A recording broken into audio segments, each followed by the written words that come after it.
La causerie de ce soir, du 31 juillet 2014, en fait nous sommes déjà le 1er août à 1 h du matin, concernera la précision des équinoxes.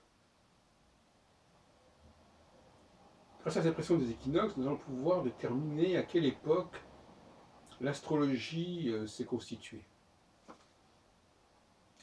J'ai signalé, jusque-là, le phénomène de renversement des équinoxes et des solstices, n'est-ce pas? J'ai montré que les valeurs automnales étaient devenues aujourd'hui des valeurs de printemps, que le symbolisme du taureau initialement devait concerner l'automne et le symbolisme de l'aigle le printemps, et que de nos jours c'était inversé. Je pense que cette inversion s'explique parfaitement par la précision des équinoxes. Si l'on veut bien admettre que nous avons là à faire un cycle de 25 000 ans, 25 000 et quelques, et donc la moitié, ça donne à peu près 12 000 ans. Et je crois que l'on peut situer l'astrologie telle qu'elle s'est constituée, telle que son symbolisme tel que nous connaissons nous a été transmis, comme ayant été constituée il y a 12 000 ans environ. Je rappelle que les travaux qui ont été réalisés vers 1800 à propos du zodiaque de Dendera allaient à peu près dans ce même sens, mais nous reviendrons sur ce sujet dans d'autres causeries. Ce qui me paraît absolument certain maintenant, c'est qu'un certain nombre de bizarreries que j'ai signalées au niveau symbolique, et que les astrologues essaient de légitimer en disant mais non, c'est tout à fait bien, le taureau au printemps, c'est très bien, le scorpion et l'aigle à l'automne, c'est parfait, etc. Donc ils ne comprennent rien au symbolisme qu'ils utilisent, mais ils sont convaincus que le système zodiacal actuel avec le bélier correspondant au printemps est le système originel. Et moi je crois que ce n'est pas du tout le cas, et au contraire que ce système a évolué, que si on se situe évidemment dans le domaine des constellations, il a évolué et voilà 12 000 ans, il était dans une position qui est cohérente par rapport à son symbolisme. C'est important, parce que c'est comme ça que nous pouvons situer la constitution de l'astrologie à cette période-là. En gros, ça n'a rien d'extraordinaire. Et c'est démontré, effectivement, par le fait qu'il y a ce décalage, cette inversion symbolique. Alors, les choses se sont faites progressivement, comme je l'ai montré concernant par exemple les domiciles et les exaltations. Il y a déjà un décalage constellationnel et précessionnel à ce moment-là. Mais ce ne sont là que des indices d'un processus qui a duré et qui durait déjà depuis très longtemps. Et effectivement, la précession des équinoxes est un sujet qui est bien connu aujourd'hui. Il a été remis en évidence à la fin du XVIIIe siècle, en France notamment, par Charles-François Dupuy, qui s'intéressait beaucoup au zodiaque de Dendera d'ailleurs, dans l'origine de tous les cultes. Et la précision des équinoxes, c'est ce qui a donné l'ère du Verseau, auquel j'ai consacré un colloque et donc un collectif qui s'appelle Aquarius et le Noël du Verseau, qui est paru en 1979. Donc il y a à peu près 35 ans.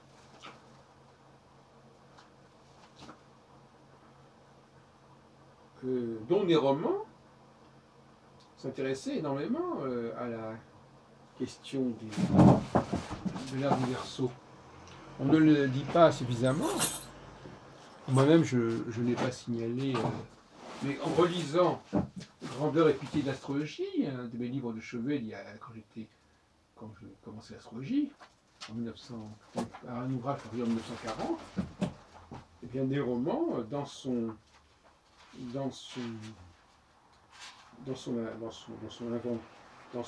premier chapitre, n'est-ce pas,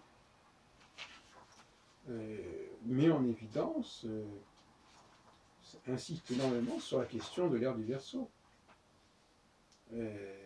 Il croit d'ailleurs que le renouveau de l'astrologie renaissante, comme il dit, est lié à l'ère du Verseau. Alors son ouvrage, je rappelle, il est paru en 1940, dans un contexte un petit peu ambigu, et je ne sais pas s'il est paru avant ou après l'occupation allemande. Je ne sais pas les dates exactes, je sais que c'est en 1940. Alors il écrit: Or l'ère des poissons, née avec le Christ, est au bord de sa tombe. Et c'est parce que l'ère du Verseau est proche que l'humanité se dégage, douloureusement toujours, de ses tendances actuelles et tourne un visage d'espoir vers d'autres idéaux. Bon. Alors, on ne sait pas très bien à quoi ça fait allusion. J'ai eu un débat sur Baglis TV avec Jacques Grimaud il y a quelques années. On veut montrer que pendant l'occupation allemande, il y avait eu des éditions de l'ouvrage de Paul Lecourt, Ganymède ou l'avènement du Verseau, qui était quand même assez favorable aux nazis. Il faut resituer dans l'époque. Donc, je reviendrai sur des romans à d'autres occasions, mais je voulais dire que les romans avaient été sensibles à cette question de l'ère du Verseau et qu'ils y voyaient le moment d'un renouveau de l'astrologie, le saut de l'astrologie notamment. Moi, je suis très sceptique sur cette notion d'ère du Verseau, je vous le dis très franchement. Moi, je travaille sur des cycles de 3 ans ou de 7 ans, je ne travaille pas sur des cycles de 2000 ans. Sur le plan astrologique. Maintenant, en tant qu'historien de l'astrologie, c'est un autre problème. Je pense que l'astrologie a effectivement plus de 10 000 ans d'ancienneté pour avoir instauré son système zodiacal, notamment. Le zodiaque, pour ne rester que sur cette base-là, le zodiaque a une ancienneté de plus de 12 000 ans environ. Et ce n'est qu'en resituant le zodiaque il y a 12 000 ans que l'on comprend les correspondances entre les signes zodiacaux.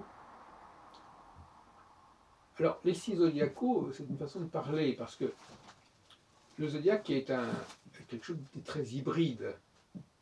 Il comporte, d'une part, un système tropical, qui sont les signes zodiacaux, justement, tels qu'on les trouve incarnés en réalité dans les très riches jardins de Berry, dans la calendrier des bergers. Mais ce système est combiné avec un autre système, qui est celui du tétramorphe. Et c'est le tétramorphe c'est la date à laquelle le tétramorphe a été introduit dans le système saisonnier qui m'intéresse. Donc c'est l'emprunt du système saisonnier des 12 signes au tétramorphe. Le tétramorphe justement en venant s'intriquer dans le système zodiacal et éventuellement remplacer et évacuer certains signes pour mettre ça à la place. Le tétramorphe lui-même, il date de 12 000 ans. Et donc, comme on ne connaît que des zodiaques qui comprennent le tétramorphe, force est de constater que le zodiaque est encore antérieur à cette période-là. Mais sur le plan astrologique, sur le plan de l'évolution du cycle, la cyclicité symbolique, d'ailleurs dont les romans s'intéressent beaucoup à cette notion de cyclicité, notamment à propos des 4 éléments, eh bien, il faut se situer dans ces eaux-là.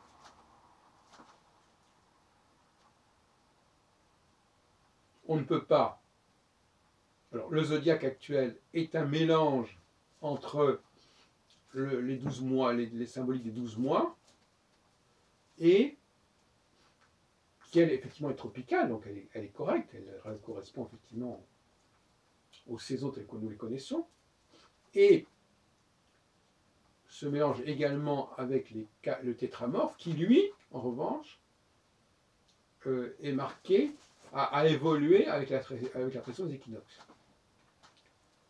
Il a suivi la pression des équinoxes, alors que le zodiaque lui-même est tropicaliste. Donc on a 2 systèmes différents. D'ailleurs, rappelons quand même que le tétramorphe correspond grosso modo aux 4 étoiles fixes sur lesquelles je travaille.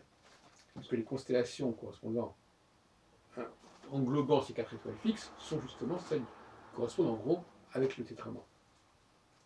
Là, on a 2 systèmes qui se sont intriqués l'un dans l'autre.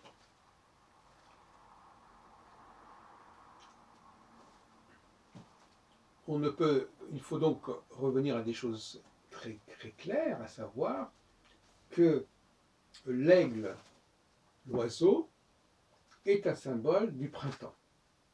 C'est fondamental. C'est le jour qui se lève, comme un oiseau qui s'envolerait. Il est très regrettable que l'astrologie ait complètement perdu cette problématique-là. La perte de l'oiseau dans la symbolique zodiacale est très regrettable. Le fait également qu'on ait supprimé cette symétrie qu'on trouve dans la période des bergers, entre la période où les animaux comme le mouton sont tondus mais ne sont pas tués, et la période où les animaux sont tués. Il y a évidemment le souvenir de la corrida, mais il y a aussi le porc qui est tué dans des conditions tout à fait semblables au niveau du positionnement, comme je l'ai dit dans une autre vidéo, avec le cas du mouton, sauf que dans un cas, le mouton, on a des ciseaux, donc c'est quand même tranchant, qui coupent la toison, et dans le cas du porc, 6 mois plus tard, on a des outils tranchants qui viennent carrément disséquer l'animal. On peut parler aussi des banderilles du taureau. Donc le taureau est un animal qui va mourir, en fait. Ce n'est pas l'animal qui va commencer le printemps. C'est l'animal qui s'est nourri tout au long de la période estivale et qui maintenant va être sacrifié. Vous savez que le taureau est un des animaux de sacrifice les plus classiques. Et dans le taureau, il y a justement cette symbolique des luminaires avec le cercle et les cornes qui font le croissant. Donc là, il faut vraiment corriger parce que c'est pas possible. C'est pas possible. Et le Verseau, l'homme, c'est plutôt l'ange qui lui-même est ailé comme l'oiseau. Donc les deux personnages qui correspondent à la période printemps-été, ce sont des personnages ailés que sont l'aigle et l'ange. Et les 2 personnages qui correspondent à la période nocturne, la période nocturne, c'est le taureau et le lion. Mais encore qu'il puisse y avoir des variations symboliques et qu'on puisse également y mettre le porc, qui est un animal qui effectivement a également disparu. Alors voyez-vous, donc sur les choses qui ont disparu, c'est quand même assez lourd en astrologie. Et avec ce qui nous reste, on essaie de faire quelque chose, mais enfin c'est plus un roman qu'autre chose. Voilà ce que je voulais dire ce soir.